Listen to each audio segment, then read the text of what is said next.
Terus mantau dengan Foni, perhatikan sebagai orang Tonyoi, dan ini tanah kelahiranmu. Perhatikan dengan serius.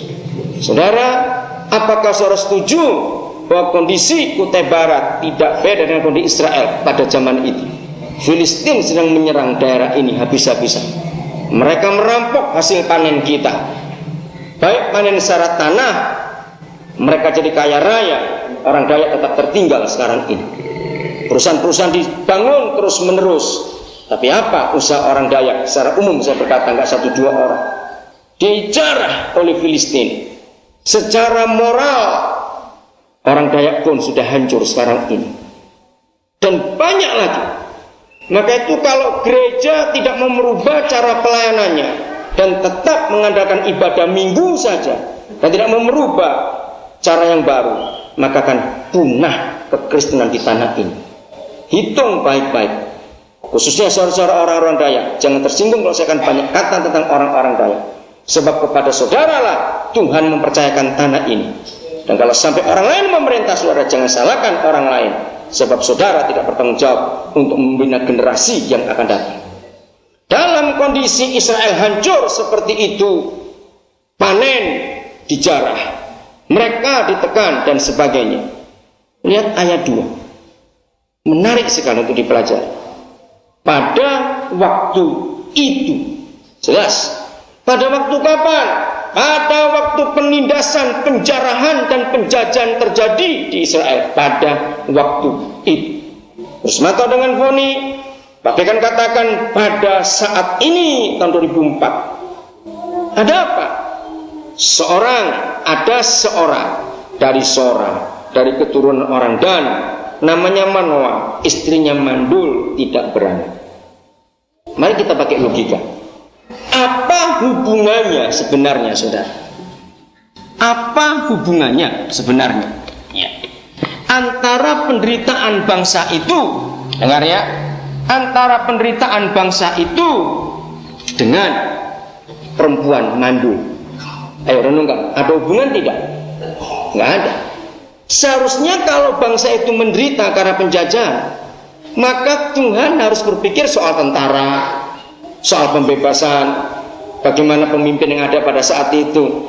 Tapi justru dia berkata pada waktu itu ada satu keluarga, istrinya mandul. Ada apa? Lalu Tuhan menyatakan diri kepada istri Manoah bahwa dia akan punya anak. Nah, anaknya itu nanti yang akan jadi pembebas. Bisa ngerti sekarang? Mas Manto dengan Foni, perhatikan. Kami percaya anak-anak kalian akan jadi pembebas untuk tanah ini. Dan semua anak-anak muda, perhatikan.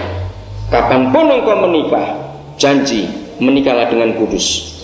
Sebab satu-satunya agama di dunia ini yang ritual perkawinannya ada kata pernikahan kudus, itu hanya agama Kristen. Tidak ada agama apapun di dunia ini yang ritual perkawinannya pakai kata kudus. Dan ini harus kita pertanyakan. Mengapa Tuhan kita memberi tekanan kudus?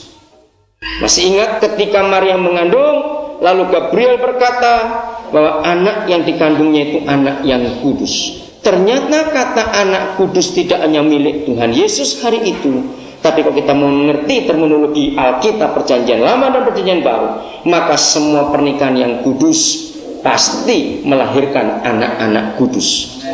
Nah, kalau pernikahannya kudus, maka itu nggak usah KB, karena anak-anak yang dilahirkan semuanya pasti kudus. Mau 10, mau 14, mau 20, semuanya kudus. Tapi kalau menikahnya nggak kudus, saya berkata lebih baik potong saja, nggak usah punya anak. Karena kalau toh punya satu, karena nggak kudus pernikahannya, pasti jadi bajingan anak itu. Untuk apa Kutai Barat dipenuhi bajingan-bajingan itu? Itu dengar hamba-hamba Tuhan, sampaikan kebenaran ini pada mimbar-mimbar kita, bahwa pernikahan harus kudus, karena itu perintah.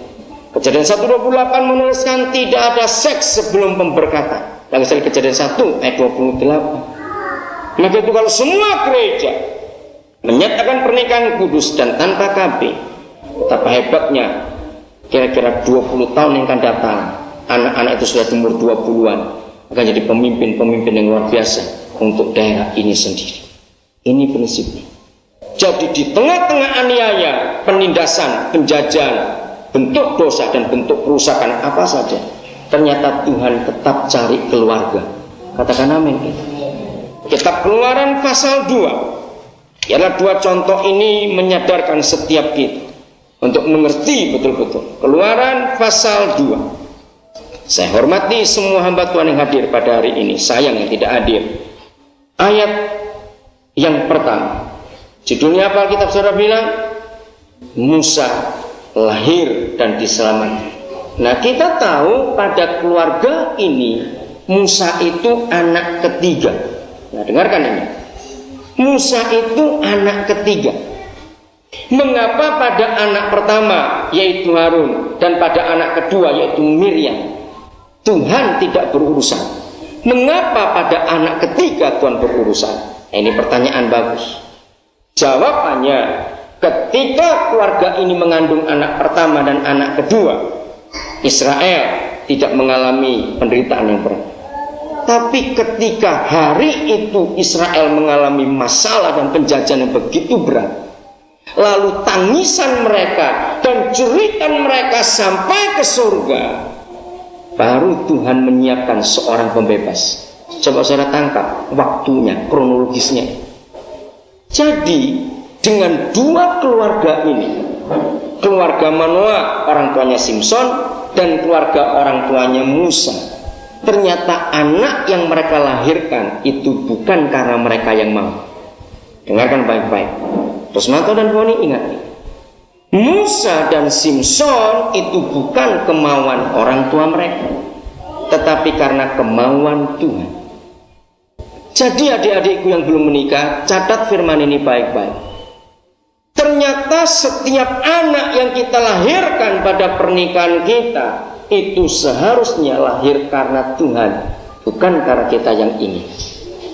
Dan kalau anak-anak yang lahir di pernikahan kita itu karena Tuhan yang punya tujuan, pasti anak-anak itu, dengar baik-baik, akan menjadi pembuat sejarah di dunia ini.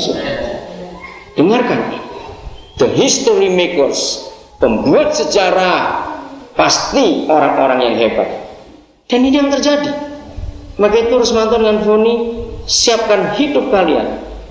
Jangan pernah takut untuk punya banyak anak. Mereka semua akan jadi anak-anak yang dahsyat. Jadi karena hari itu, waktu itu, Tuhan memerlukan pembebas dan penyelamat bagi Israel yang tertindas. Maka dari surganya yang kudus, Tuhan mencari orang tua siapa yang cocok jadi orang yang akan kusiapkan. Mengerti nggak? Dalam pencarian Tuhan, dia pasti cari rumah tangga yang kudus untuk berhak dititipi orang-orang hebat itu tadi. Jadi Musa lahir, seorang laki-laki dari keluarga Lewi kawin dengan seorang perempuan Lewi. Anak-anak muda, perhatikan firman ini. Bagaimanapun juga tidak boleh yang tidak seiman dalam nama Yesus. Keluarga Lewi harus dengan keturunan Lewi. Katakan amin. Ini prinsip mutlak kerajaan surga. Apapun alasannya tidak akan diizinkan. Lewi harus dengan Lewi, orang percaya harus dengan orang percaya. Nah seterusnya Musa lahir. Yohanes 1 ayat 13. Kita lihat Yohanes 1 ayat 13. Perhatikan firman ini. Yohanes 1 ayat 13. Saya tahu banyak saudara kita bawa Alkitab, karena kebiasaan kalau pemberkatan nikah ya paling cuma khotbahnya ayat itu kita semuanya hafal. Jadi saudara nggak perlu bawa. Saudara, Yohanes 1 ayat 13 saya akan bacakan. Saya akan tambahkan sebuah kata di depan ayat ini untuk mempermudahkan pengertian kita. Ada orang-orang, berarti jumlahnya jamak bukan satu. Ada orang-orang yang diperanakan, yang dilahirkan bukan dari darah atau dari daging. Jelas ini untuk Yesus. Tetapi karena orang-orang, maka ada kalimat berikut. Bukan pula secara jasmani oleh keinginan seorang laki-laki, melainkan yang lahir karena Tuhan.